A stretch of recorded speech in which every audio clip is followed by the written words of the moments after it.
Hello, नमस्कार दोस्तों। मैं आज आपको केदारनाथ भगवान भोले की यात्रा के विषय में कुछ बता रहा हूँ, जिससे आपकी यात्रा और भी सरल हो और पहुँच भी सकें आसानी से। और ज़्यादा कुछ ख़ास नहीं है कि आप पहुँच नहीं सकते हैं, सब कोई पहुँच सकता है। आप कहीं भी किसी भी स्टेट से हैं, कोई दिक्कत नहीं है। आप सबसे पहले हरिद्वार पहुँचें। सबसे पहले आप हरिद्वार पहुँचे, जो मेन पॉइंट है। आप हरिद्वार से कुछ ज़्यादा नहीं है, आप 40 किलोमीटर की दूरी में 40 किलोमीटर दूरी में ऋषिकेश पड़ता है। आप वहाँ से ऋषिकेश आएँ। ऋषिकेश आने के बाद हरिद्वार से जो ऋषिकेश का आपका जो किराया है, अगर वैसे आप पर्सनल गाड़ी से भी जा सकते हैं। अगर पर्सनल गाड़ी से नहीं आ रहे हैं, आप वैसे भी बेसिक किराया से आते हैं, तो वहाँ के लिए आपका 50 रुपये चार्ज करते हैं वो लोग। 50 रुपये टैक्सी का चार्ज होता है। अगर बस में आएंगे तो बस का 40 रुपये होता है, रोडवेज बस में। और ऋषिकेश से आपको आने के लिए डायरेक्ट रुद्रप्रयाग के लिए गाड़ी मिलेगी। लेकिन आप इतना ज़रूर याद रखिए कि ऋषिकेश में हम 1 नाइट का स्टे करिए। आप यहाँ से मॉर्निंग का प्लान बनाइए। मॉर्निंग में सुबह 5 बजे आपको गाड़ी मिल जाएगी। 4 बजे से 5 बजे के बीच स्टार्ट हो जाती हैं गाड़ियाँ। आपको 5 बजे ऋषिकेश से रुद्रप्रयाग के लिए गाड़ियाँ मिल जाएंगी। और वहाँ पर ऋषिकेश में बहुत सारे होटल भी हैं, ऐसा कुछ नहीं, रुकने के लिए कोई सीन अच्छा खासे कुछ नहीं। आपको वही 400 से लगा के 4000 तक भी रूम मिल जाएंगे। आप कितना ही महंगा ले लो, सस्ता भी ले लो, और लेकिन मिनिमम चार्ज आपका 400 रुपये का ही होटल वहाँ पे मिलता है। और खाना भी कुछ ज़्यादा यहाँ महंगा नहीं है, और आप अच्छे से यात्रा भी कर सकते हैं। ऋषिकेश के बाद आपको सुबह मॉर्निंग में वहाँ से निकलिए आप 5 बजे। इसके बाद आपको वहाँ रुद्रप्रयाग पहुँचेंगे। जो ऋषिकेश से रुद्रप्रयाग लगभग 140 किलोमीटर है। 140 से 45 किलोमीटर है। जो वहाँ पे जो उनका जो अगर आप टैक्सी से जाते हैं तो टैक्सी से जाने पे आपको इसका जो किराया है तो वो 350 रुपये हो गया है अब इस टाइम। 350 रुपये लेते हैं। और वैसे अगर रोडवेज बस में भी वहाँ जाना चाहोगे तो सुबह 5 बजे बस भी निकलती है, जो जोशीमठ वाली होती है, तो वो आपको मिल जाएगी बस। और जो आप उसमें बैठोगे तो उसका बस का चार्ज 290 रुपये है। जो बस का चार्ज है, रोडवेज बस का चार्ज 290 रुपये है। आप रुद्रप्रयाग लगभग पहुंच जाएंगे 12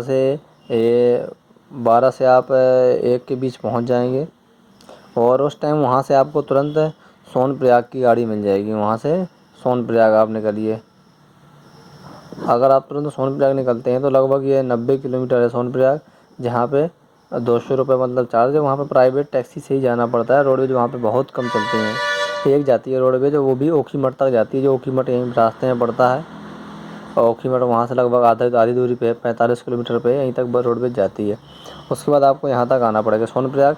सोनप्रयाग में आप नाइट स्टे कीजिए, एक नाइट आप स्टे कीजिए। वहाँ पर रुकने के वहाँ भी ज़्यादा महंगा नहीं है। आपको लगभग 400, 500 या 600 रुपये में आपको होटल मिल जाएगा 1 नाइट के लिए। आप वहाँ पे सोनप्रयाग में रुकिए 1 नाइट। मॉर्निंग में सुबह 5 बजे वहाँ से गौरीकुंड निकल दीजिए आप। गौरीकुंड जो 7 किलोमीटर दूर में है। अगर आप पैदल जाएंगे तो कोई दिक्कत नहीं है। अगर वैसे आप टैक्सी से जाएंगे तो वो टैक्सी 50 रुपये चार्ज करती है। अब गौरीकुंड गेट तक छोड़ देगी।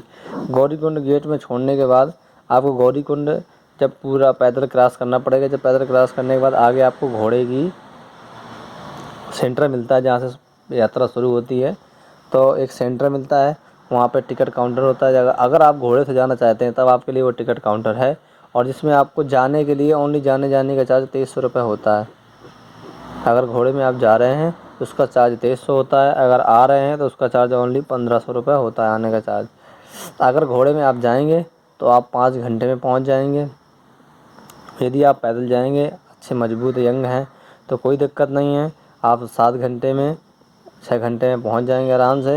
यदि कोई आपके साथ वयस्क नागरिक है तो 8 घंटे के अंदर ही आप पहुंच जाएंगे। ज़्यादा दूर नहीं है वहाँ से पैदल यात्रा। 15 से 16 किलोमीटर है। पहले तो 13 से 14 थी। अब वो जब बाढ़ आने के बाद रास्ता टूट गया तो नई रास्ता बनी, तो 15 से 16 किलोमीटर पहुँच गई। आप जब वहाँ केदारनाथ पहुँच जाएंगे, उसके बाद अगर घोड़े में जाएंगे तो आप वही 2 बजे पहुँच जाएंगे। अगर वैसे भी जा रहे हैं पैदल तो पैदल आप लगभग पहुंच जाएंगे 4 बजे तक पहुंच जाएंगे। 4 बजे रुकिए आप।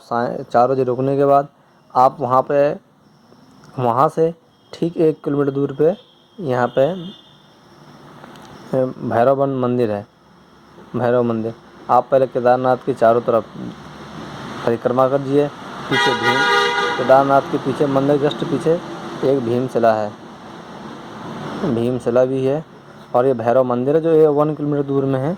आप सबसे पहले जाके यहाँ पे दर्शन करने के बाद तुरंत भैरव मंदिर जाइए। केदारनाथ मंदिर के बाद तुरंत भैरव मंदिर देखिए। भैरव मंदिर देखने के बाद शाम की आरती करिए। शाम की आरती करने के बाद यहाँ पर नीचे साइडों में होटल भी बने हुए हैं, वहाँ रुकने की व्यवस्था है। मेरा मानना है कि वहाँ कम से कम आप 2 नाइट स्टे कीजिए ताकि आपको और भी आनंद आए वहाँ पे रहने का।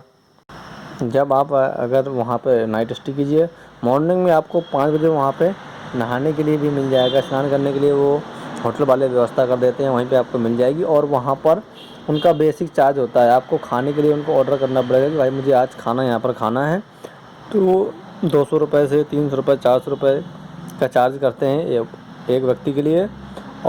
और एक कमरे में एक बेड का चार्ज 300 रुपये लेते हैं वो वहाँ पे। और वहाँ पे हर चीज़ दोगुनी मिलेगी, वहाँ पे हर चीज़ दोगुनी मिलती है, क्योंकि वहाँ पे गाड़ी जा नहीं सकती है और सारा सामान घोड़े खच्चरों से ही जाता है वहाँ पर, इसलिए वहाँ महंगी। और मॉर्निंग में आप सुबह जल्दी जल्दी 5 बजे जगने के बाद सुबह 5 बजे उठिए, और उठने के बाद तुरंत नहाइए धोइए, और मंदिर में लाइन लगती है, वहाँ पर लाइन आपकी लग जाएगी मंदिर में पूजा के लिए। आप बढ़िया मन्नतें मांगिए अपनी जो भी हैं, ईश्वर से प्रार्थना कीजिए। उसके बाद लेफ़्ट साइड पे यहाँ पे एक गुफ़ा बनी हुई है, 2 गुफ़ाएँ हैं, जिनको पहले ऐसे नॉर्मल गुफ़ा ही बोलते थे कि ये केदार गुफ़ा है। और जब से वहाँ मोदी जी हुआ है तो उनको अब मोदी गुफ़ा बोलने लगे हैं लोग कि ये मोदी गुफ़ा है। 2 गुफ़ाएँ हैं जिनको मोदी गुफ़ा भी कहते हैं। वहीं पे 2 गुफ़ाएँ, अगर आपको ब्रह्म पुष्प देखना है, ब्रह्म पुष्प लेना है, तो आपको सुबह नहा धोकर और वाइट वस्त्र पहनकर बिना कुछ खाए पिए ये मोदी गुफ़ा के ऊपर पहाड़ है, वहाँ से आपको क्रॉस करना पड़ेगा। ऊपर पहाड़ के उस तरफ ही आपको मिल जाएंगे ब्रह्म पुष्प। और जो केदारनाथ के पीछे भीमशिला है, उसके ऊपर आप चारों तरफ नज़ारा देखिए, मॉर्निंग का नज़ारा। सुबह का एकदम बर्फ़ जमी हुई, बर्फीली पहाड़ियाँ, बगल से नदी निकल रही है, और वो बर्फ़ का पानी पिघल पिघल नदी में जाता है। और आपको वहाँ का जाने का अच्छा लगेगा। अगली नाइट स्टे कीजिए, अगली शाम की भी देखिए। आप मॉर्निंग में वहाँ से अगर पैदल आते वक्त तो आप पैदल ही आइएगा, बहुत अच्छा है, कोई दिक्कत नहीं तभी रास्ते का।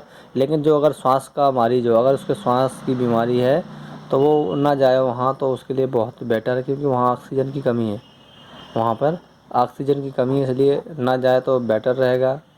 लेकिन वहाँ पर जाना अच्छी है, वहाँ पर लोग कहते हैं स्वर्ग से हवा आती है, वाकई में स्वर्ग से ही हवा आती है। मैं वहाँ गया था, मुझे बहुत अच्छा लगा।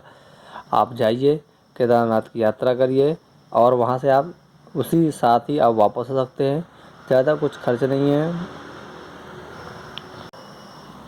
यदि आप पैदल यात्रा करके अगर केदारनाथ मंदिर जाएंगे तो लगभग आपको 10,000 रुपये में ही, और इससे कम में ही हो जाएगा, लगभग 7,000 रुपये खर्चा होता है, जिससे आप आ जा सकते हैं।